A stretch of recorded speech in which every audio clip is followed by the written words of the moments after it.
Hi and welcome to Our Narcissistic and Codependent Society. In these short podcasts, Kim and I discuss how narcissism and codependence play out in our society.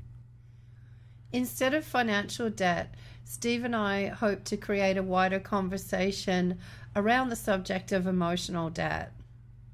Because when give and take go wrong, the whole world suffers. Today, we're jumping right to the heart of the beast and we'll be discussing narcissism and bullying. And hopefully we can get a discussion going on all of our various platforms. Let's hope we can do that by early next week, because next week we'll be discussing codependence and bullying. If you're listening and you have a blog or a YouTube channel of your own, please feel free to repost this information. And please don't forget to give us a link back to us as the source. We're here throwing pebbles in the pond and count on all of you to help us create the ripples. So, narcissism and bullying, Kim, let's get this podcast started. This is a subject that's very emotional for many of us who may have faced rejection by our peers when we were in school or watched our children face rejection. It's been really established now that peer rejection is the leading cause, number one cause, just about 100% cause of teen suicide. And so this is a very serious subject, and it's also a very sad subject. Unfortunately, if you are bullied when you're at school or you feel rejected, and we'll get into the slight differences between those two things in the show, we'll hopefully help clarify that. But if you experience this as a child growing up, unfortunately it can actually start a cycle of insecurity that can end up continuing on your whole life, and it can end up leading you into later in your life having trouble at work and associating with workmates, and can lead you also into being in abusive relationships and relationships that don't function properly, and even being bullied by your children. Yeah, wow. So that's all stuff that's on the receiving end, Kim. That's really the hard stuff that, you know, people who get bullied face. But what about the people who actually are doing the bullying? Isn't that the narcissistic type? Isn't that who the bullies are, the narcissists? Well, I don't think it's really quite that simple, because really what is described as bullying can cover a whole range of different behaviour. And I guess the behaviour that is really the most devastating is what I've just mentioned, which is rejection. And so I guess that's why we're talking about this first. But there's also other behaviour which can be classified as bullying, emotional manipulation, and that is something that codependents are really good at doing. But first, just dealing with rejection.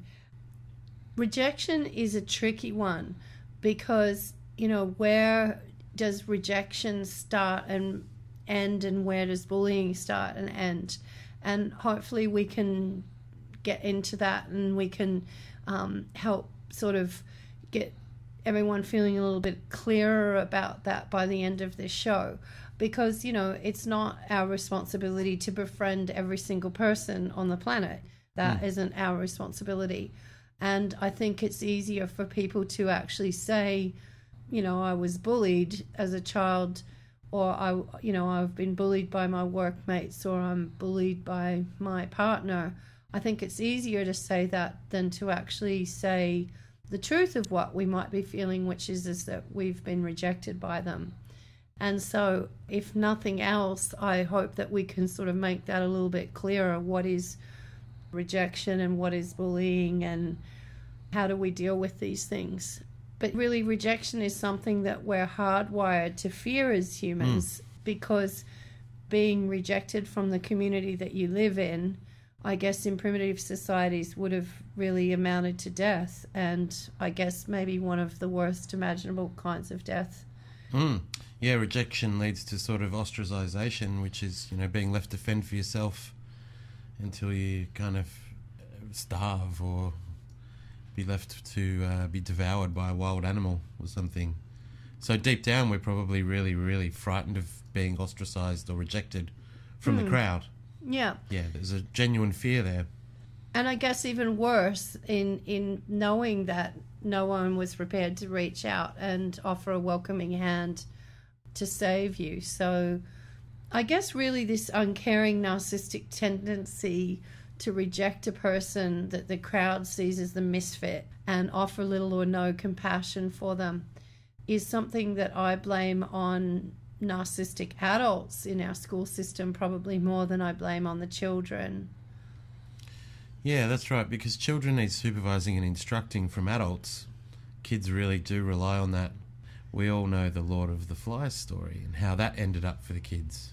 Yeah, and if you put kids in a competitive school environment where resources and attention from adults is limited, I guess it's only really natural that they're going to compete for that adult attention.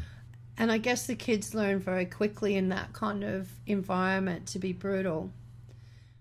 I think teachers are often also people who maybe were popular at school and that's why they decided to become teachers and that they wanted to sort of hang around in that school environment. And I know a lot of them from conversations that I've had with other teachers that are more caring and from teachers' aides and from many people over the years. You know, I know that there's a lot of teachers in the school system that are also very hard on kids who are not popular. They will make judgments on the kids who don't have a lot of friends, saying that they'll never amount to anything, when really the world outside of school is very different from the school system. You know, most of us, if we've got 2 or 3 or 4 close friends, we're doing very well.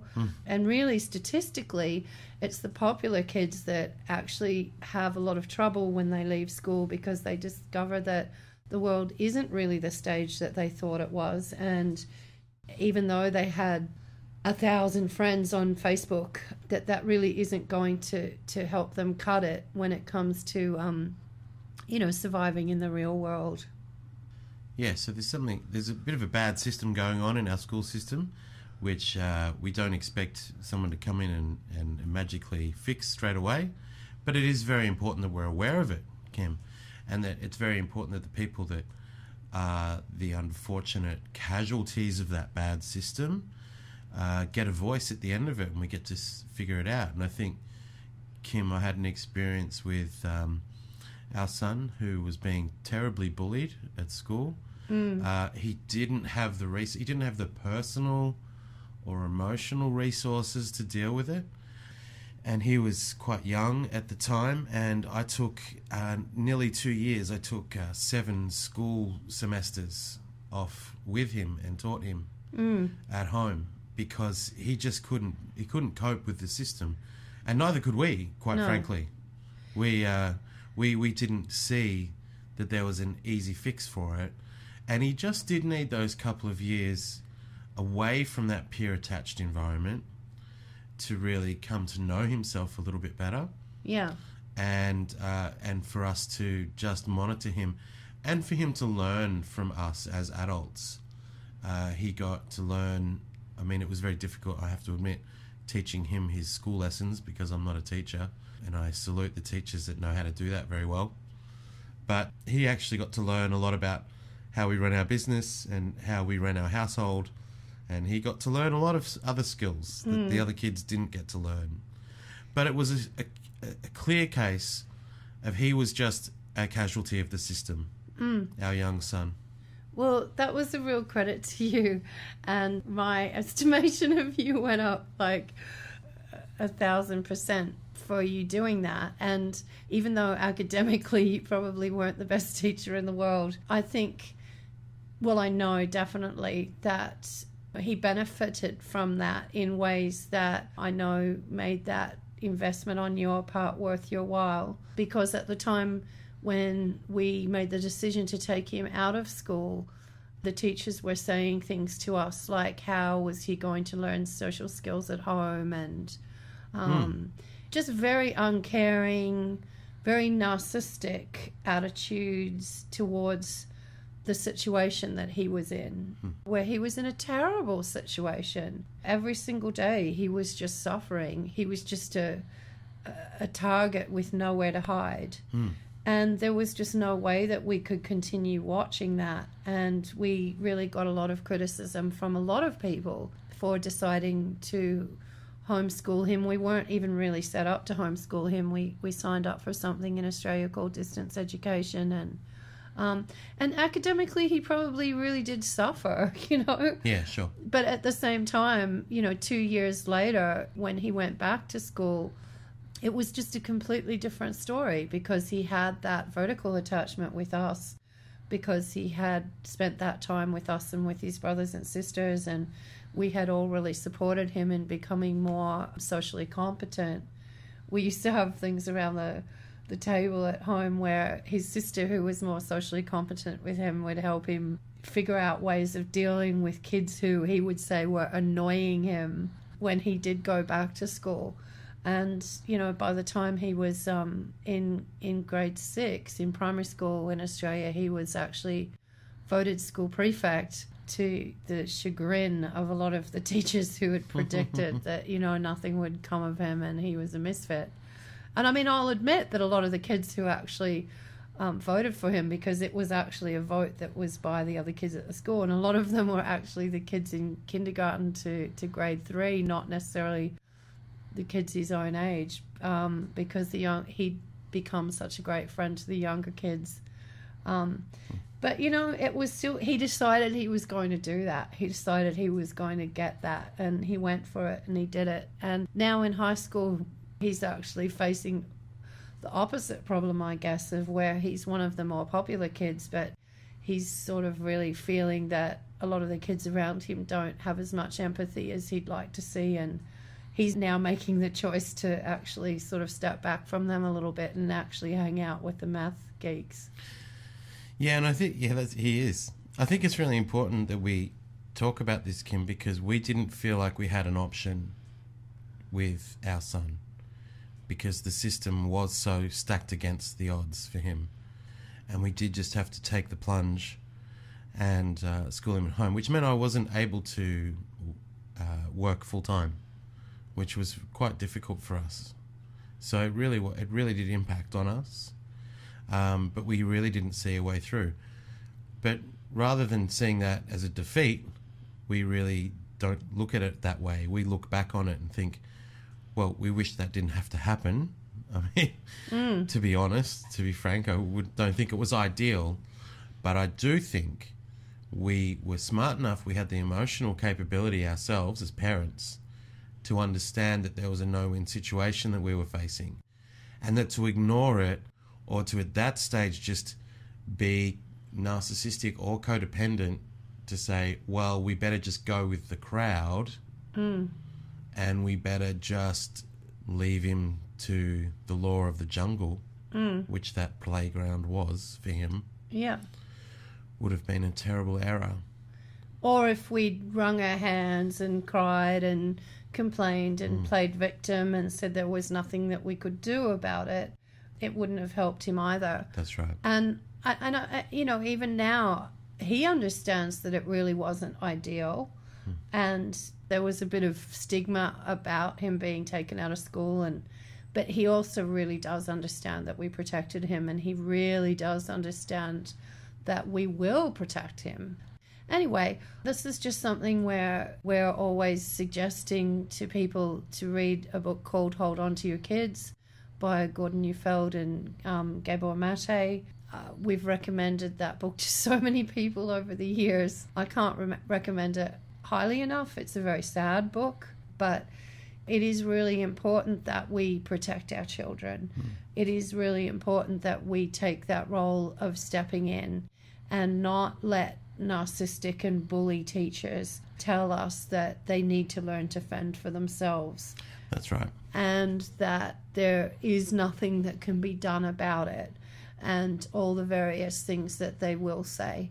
But just before we finish, Steve, because I know we're running out of time, I just want to turn this back now towards more family relationships, maybe between husbands and wives, and where this same rejection thing can come up. Something I really want to add is that I often hear it said to me that someone is bullying them or is being abusive towards them, when sometimes they're not.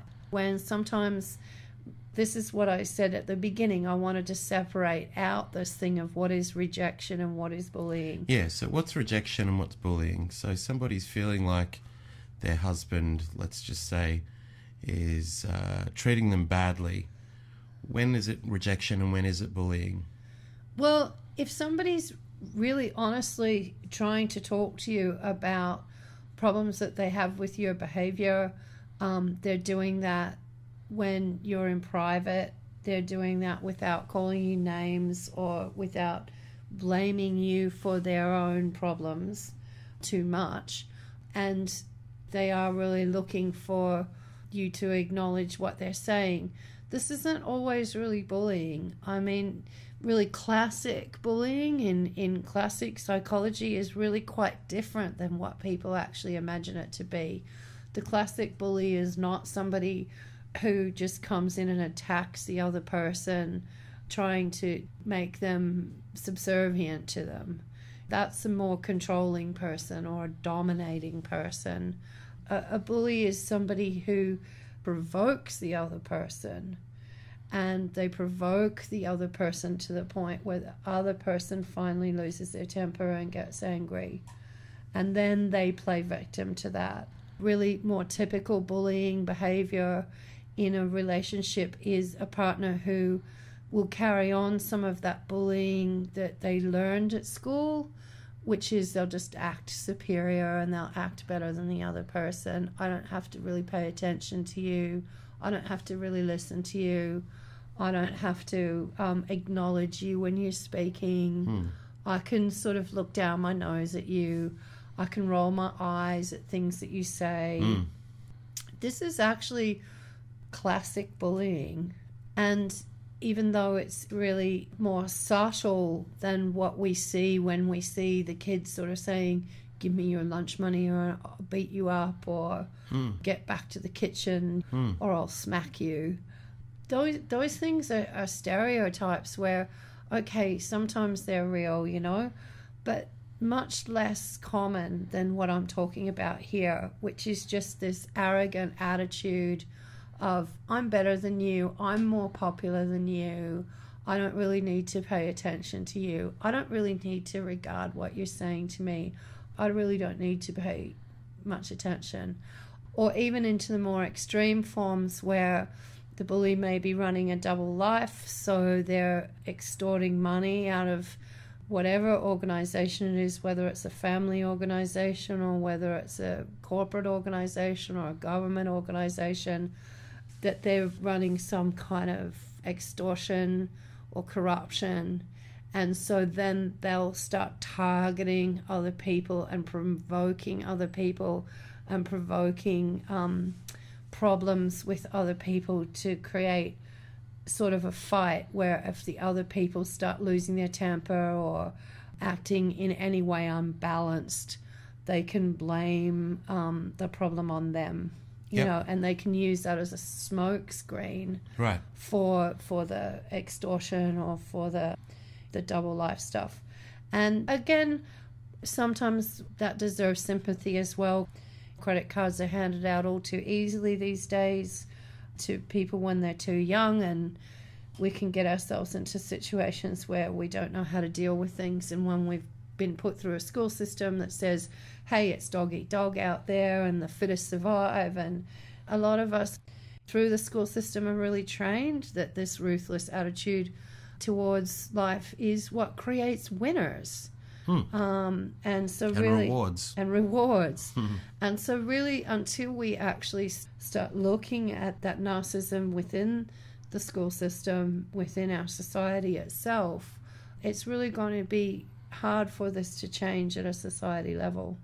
It's almost like we've set it all up for the bullies to exist, isn't it?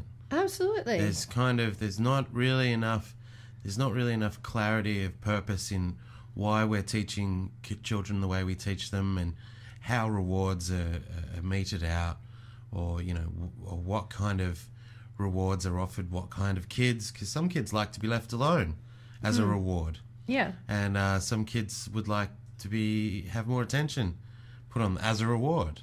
Yeah. And vice versa. So We, we don't even have a system where we understand what kids need anyway. And kids translates into grown-ups as well, because we carry that with us. And bullying, we learn it in the school environment. There is certainly no doubt about it. And with our siblings and with our parents. That's so right. It all happens in our youth. So what we end up seeing is a lot of people in our society in despair. We end up seeing a lot of children in despair. We end up seeing divorce and suicide rates going up. We end up seeing more and more people suffering from depression and anxiety, and really finding themselves in very tragic situations. And I think this whole label that's put on it as we just have to stop the bullies because those bullies are bad guys. They're the bad guys. They're what's creating this is a very simplistic approach to something that isn't a simple problem. Right. And I guess if I did anything for the rest of my life, I would like the opportunity to address that problem, because there are solutions, and we've proven that in our own family. We have. Kim, you've written a blog post on the myths of bullying for anyone who's interested in learning more. You can find that link below. Also, if you're interested in following our bi-weekly shows at Our Narcissistic Codependent Society, please follow us on YouTube, Instagram, or Twitter.